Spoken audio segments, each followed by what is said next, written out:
तभी भगवान नारायण ने कहा चिंता मत करो, शंकर का अभिषेक जरूरी नहीं है कि आप शिवालय जाओगे तो अभिषेक हो पाएगा।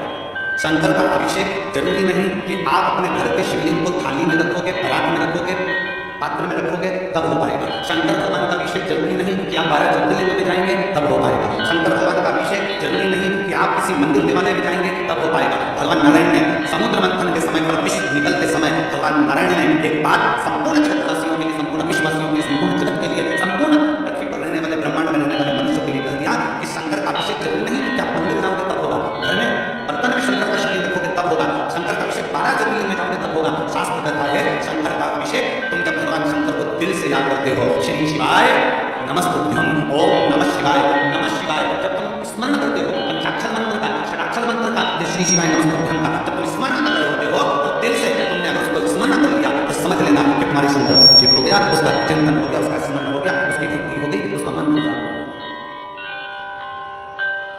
अब समझे उसको।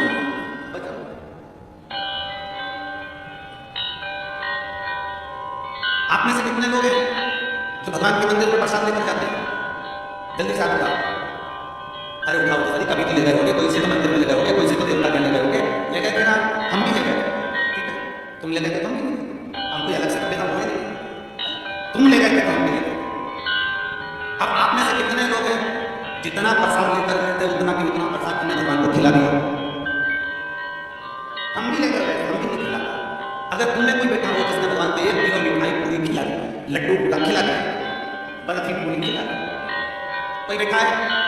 नहीं, ना हम है ना तुम, जैसे तुम वैसे, ठीक है। अब अंदर बैठा भगवान तो तुमने भोग लगाया और तुमने वो प्रसाद वहां कर दिया, तुमने वो प्रसाद वहां दे दिया और भगवान को नमन करके कहा बाबा मैं तुम्हारे लिए ये भोग लेकर आई हूँ, आप इसको खा लो। जब शरीर में बहुत बड़ी बीमारी होती है ना तो जो लोटा भर कर जल चढ़ाने वाले होते हैं ना, जो भगवान को जल चढ़ाते हैं, तो जल चढ़ाते चढ़ाते शंकर जी को क्या कहते हैं?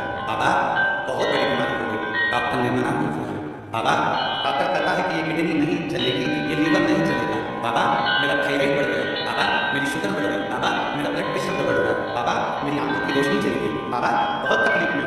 तब हम जब भगवान शंकर को जल चढ़ाते हैं ना उस समय बाबा से कहते जाते हैं, और बाबा से आखिरी में जल चढ़ाकर फिर कहते हैं बाबा मैंने जो जल समर्पित कराया ना बाबा इसको अमृत कर दीजिए।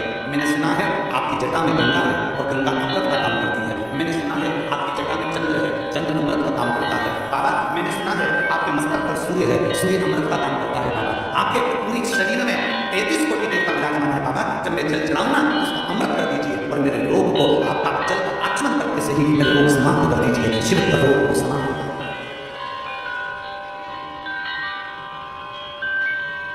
आप भी प्रसाद लेकर मंदिर में गए, प्रसाद लेकर मंदिर में गए। कल हमारे श्री आमदार सुभाष शर्मा जी आने जी कह रहे थे, टाइप कर रही थी कल कि गुरु जी हम दोनों भोजनशाला में गए और रोज जा रहे हैं, प्रतिदिन भोजनशाला में हम रोज जाते हैं, और गुरु जी भोजनशाला में जब हम रोज जाते हैं और जो सारे सुभक्त भोजन कर रहे हैं उसी में से हम लोगों ने भी भोजन किया। तो कल माननीय आमदार जी टाइप कर रहे थे गुरु जी ना जाने उस भोजन में क्या है ऐसा कि भगवान का प्रसाद अलग ही स्वाद रहता है। तो मैं श्री सुभाष शर्मा जी से कहूँगा जब भाव से भगवान को दिया जाए ना तो भगवान भाव से भाव से अगर भगवान को दिया जाए तो भाव से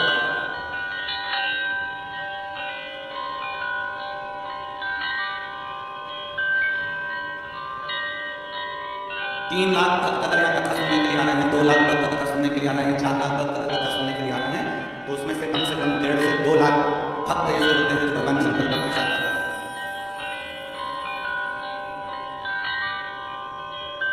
प्रेम बस।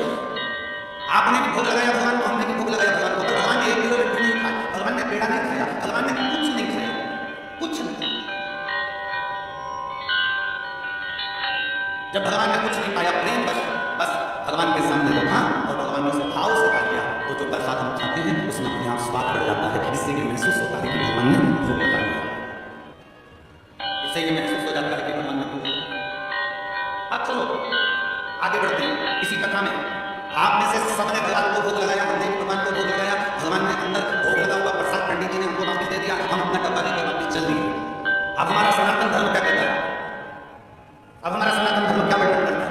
कि मंदिर से जब प्रसाद का डब्बा लेकर निकलो तो उसमें से थोड़ा थोड़ा प्रसाद सबको बांटो। बोलो बोलता है कि नहीं बोलता? हमारा सनातन धर्म कहता है